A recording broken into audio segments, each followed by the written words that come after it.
CEO of Council for Unity. I've been working with Bob for about 50 years, mentoring young gang kids and working for a positive change. Bob, am I quoting you correct when I say that you have said that no one is beyond redemption? For the most part, I think that there are some people who probably, whether it's DNA or some other predisposition, are not going to be reached. But in my experience, I have never met anyone in the 50 years when I've done intervention with youth in crisis, which I prefer to say rather than gangs or hoodlums. But I've never seen one instance when we weren't capable of getting somebody out. So that's been my experience. I'd like to focus on some of your success. Back in 2007, when I had an apartment at Trump World Tower, I hosted a party for Council for Unity, and I met Dino Johnson. It's an amazing success story. Would you like to tell the story? Sure, and I hope you get a chance to interview Dino as well and get his perspective on our relationship. I met Dino up in Ossining, New York. Dino was in a program called YAP, which stood for Youth Alternative Project. They were doing interactions with high school children across the state. Columbus High School, which was completely gang involved, and the Council for Unity was made up of gang members who were at war. He heard about this and asked if we could go visit Sing Sing. I said, sure. They got there as each of the incarcerated men began to talk about what led them to prison. They were waiting for the children to react. As my kids reacted, they said, we don't need to be here. We're in Council for Unity and our lives have changed. They were stunned and they asked me, Lee, what is this? And as I explained it, they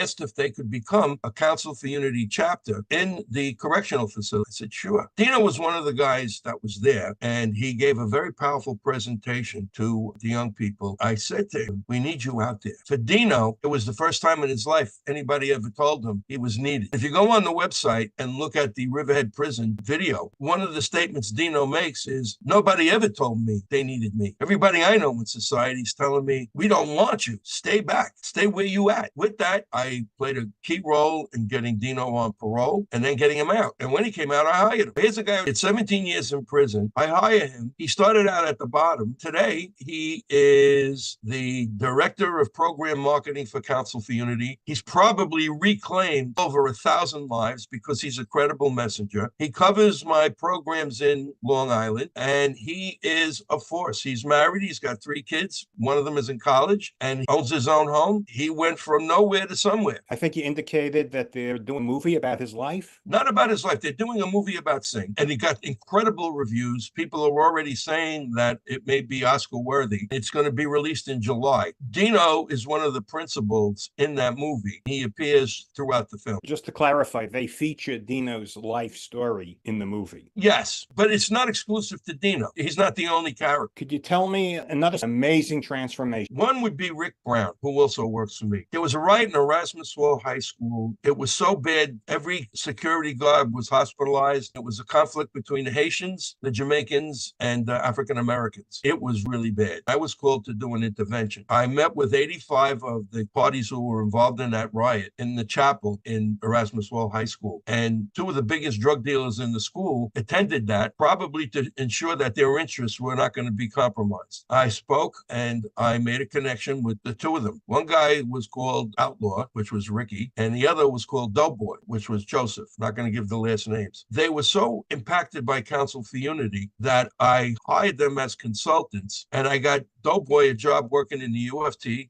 I never preached to them. I didn't tell them to quit dealing drugs or doing any other criminal activity. I listened. I am not unfamiliar with the life. Because I didn't judge them, they were captivated by someone who seemed to get them. I got Rick a couple of jobs. Then eventually I hired Rick, and he is an absolutely mesmerizing, charismatic force in Council for Unity. The kids love him. He goes into schools and he links faculty, administrators, deans, guidance counselors, and he links them to the Council for Unity. And single-handedly, he creates a systemic impact through his work. He is an incredible success story from where he was as a teenager. And by the way, Newsday did a full centerfold story on Rick, Doughboy, and me. Today, Rick is not only a Department of Ed employee assigned to Council for Unity, but he's got 3 beautiful daughters, and he's leading a fabulous life. He's happy because he's doing the one thing he's great at, preventing kids from taking the same dark turns that he did. That's an amazing story. It just makes me say, wow, you're doing great work. I want you to continue your work. I am going to support you. Is there anything that you would like to add before we depart? I have two other stories. Please. If we have time. Absolutely. Got called to go to Riverhead High School in Suffolk County. The community was in denial that they had any gang issues at all. The promoters of Council for Unity very shrewdly said, we should probably be proactive then. Let's get Council for Unity so we don't have a gang problem. The fact of the matter is they did. I had to do one of the first interventions that was between MS-13 and the Bloods. The leaders of both groups met with me, and one of them was a young man named Mario Pulak, who was the leader of MS-13 at the time. After the intervention, I got them to shake hands, and they both joined Council for Unity. Mario has had a tortured life. He came from Guatemala or Salvador, I'm not sure. As he tells his story, he was shot at 5 years old. He led a gang life of extreme violence and was wounded, shot other people. His life was on a one-way track to nowhere and worse. He also did interventions for Council for Unity. He was featured in our gang conference, and his testimony was striking. He basically narrated his life and all the disasters that befell him. He said, through Council for Unity, I'm going to change all that. I don't want to go to any more funerals. I don't want to see any mothers crying anymore because their children are dead. I am now committed to preventing that. I'm doing it through Council for Unity. So that was an amazing story. Now he's married. He's got a beautiful daughter. If you saw what he looked like when I met him and you saw what he looked like now, they look like two different species. When I met him, he was angry, sullen, full of despair. Now you look at his face, he's beaming, he's happy, he's leading a good life. And the final story is Charlie Saunders. Charlie Saunders was considered one of the most violent felons in Suffolk County Correctional. The sheriff said, I want him to meet with Bob. I'm bringing him down. Charlie entered that chapel and he has never turned back. Within 3 weeks, he became another human being. In fact, he discovered his humanity. Just imagine this. You walk into a room and everybody you're at war with is there. 3 weeks later, you're in a circle where all of you could call each other brothers. So Charlie says, I've been shot 5 times. Everybody in my family has been killed by guns. Then he puts his head down with a very forlorn look on his face and he says, I didn't have anybody.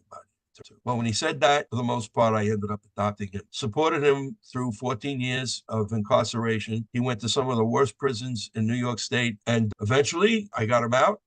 He's been out for 5 years. He's turned his life around. We got him off parole. And now we're working on getting him employment through my cousin Ed, who also fell in love with Charlie. And we got him a union card. He's a laborer. We're now attempting to get him work in New York City, which is imminent, at $50 an hour. So without Council for Unity, Charlie was pretty much doomed. And through Council and through my board of directors, we were able to get Charlie a stipend, got him a wardrobe, covered his rent to get him stabilized. Now he is a citizen who is paying taxes rather than draining the tax base. Basically, he's a good neighbor. He's the guy that you wouldn't mind living next door. He's a great neighbor. Charlie's a great soul. Bob, I appreciate these wonderful stories. I continue to support you. I encourage others listening to support Council for Unity. Bob will be back with us next week when I do another interview. We should also talk about the uniqueness of the Council for Unity curriculum. A fair question for anybody is, how in God's name did a program that was born out of racial violence, gang leaders who hated one another, how in God's name did it last 50 years? How did it have application in schools, in law enforcement, in corrections, in communities? And